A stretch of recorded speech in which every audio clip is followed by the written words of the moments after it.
بسم اللہ الرحمن الرحیم۔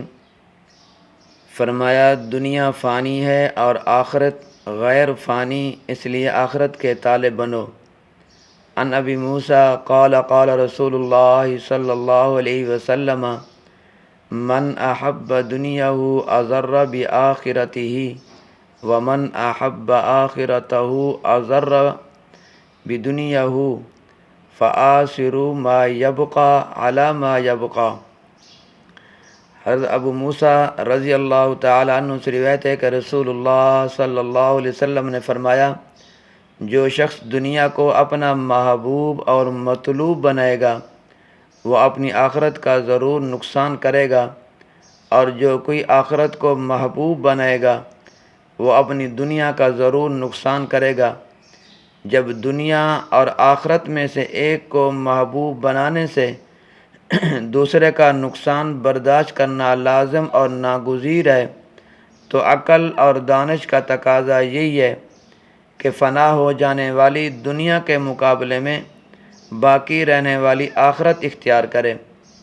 ظاہر ہے کہ جو شخص دنیا کو اپنا محبوب اور مطلوب بنائے گا تو اس کی اصل فکر اور سعی دنیا ہی کے واسطے ہوگی، اور آخرت کو یا تو وہ بالکل پشے پشت ڈال دے گا یا اس کے لیے بہت ہی کم جد و جہد کرے گا، جس کا نتیجہ بہرحال آخرت کا خسارہ ہوگا، آخرت کا نقصان ہوگا۔ اسی طرح جو شخص آخرت کو محبوب اور مطلوب بنائے گا اس کی اصل سعی اور کوشش آخرت کے لیے ہوگی،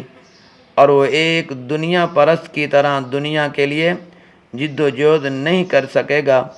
جس کا نتیجہ یہ ہوگا کہ وہ دنیا زیادہ نہ سمیٹ سکے گا، دنیا زیادہ حاصل نہ کر سکے گا، زیادہ دنیا کی فکر نہیں کرے گا۔ بس صاحب ایمان کو چاہیے، مسلمان کو چاہیے، جس کے دل کے اندر ایمان ہے، اس کو چاہیے کہ وہ اپنی محبت اور چاہت کے لیے آخرت کو منتخب کرے، جو ہمیشہ کی باقی رہنے والی ہے، اور دنیا تو بس چند روز میں فنا ہو جانے والی ہے، کیونکہ دنیا کی زندگی اور دنیا کا بچپن، دنیا کی جوانی اور دنیا کا بڑھاپا یہ سب عارضی ہے، اور دنیا کے اندر اگر بند آدمی بیمار ہو جائے وہ بھی عارضی ہے، لیکن آخرت جو ہے وہ ہمیشہ ہے اور ہمیشہ رہنے والی زندگی ہے، اور دنیا کی کامیابی بھی عارضی ہے اور ناکامی بھی عارضی ہے، لیکن آخرت کی کامیابی بھی ہمیشہ کی ہمیشہ کی کامیابی ہوگی، اور اگر ناکامی ہے وہ بھی ہمیشہ کی ناکامی ہوگی۔ لہذا ہم سب حضرات دنیا میں رہ کر آخرت کی تیاری کریں، دنیا میں رہ کر آخرت کی فکر کریں، دنیا میں رہ کر اللہ کے حکم کے مطابق اور نبی کریم صلی اللہ علیہ وسلم کے طریقے کے مطابق زندگی بسر کرنے کی کوشش کریں، اور ہر آدمی، ہر انسان، ہر شخص اپنی گربان کے اندر جھانک کر دیکھے، اپنا محاسبہ کرے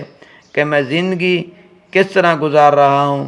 اور دنیا کی زندگی میرے دل کے اندر دنیا کی محبت ہے یا آخرت کی محبت ہے۔ ہم دوسروں کی طرف نہ دیکھیں، اپنی گربان کے اندر جھانک کر دیکھیں،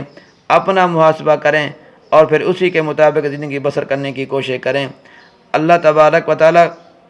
دنیا کے اندر اللہ کو راضی کر کے جائیں گے تو ہماری آخرت سنور جائے گی،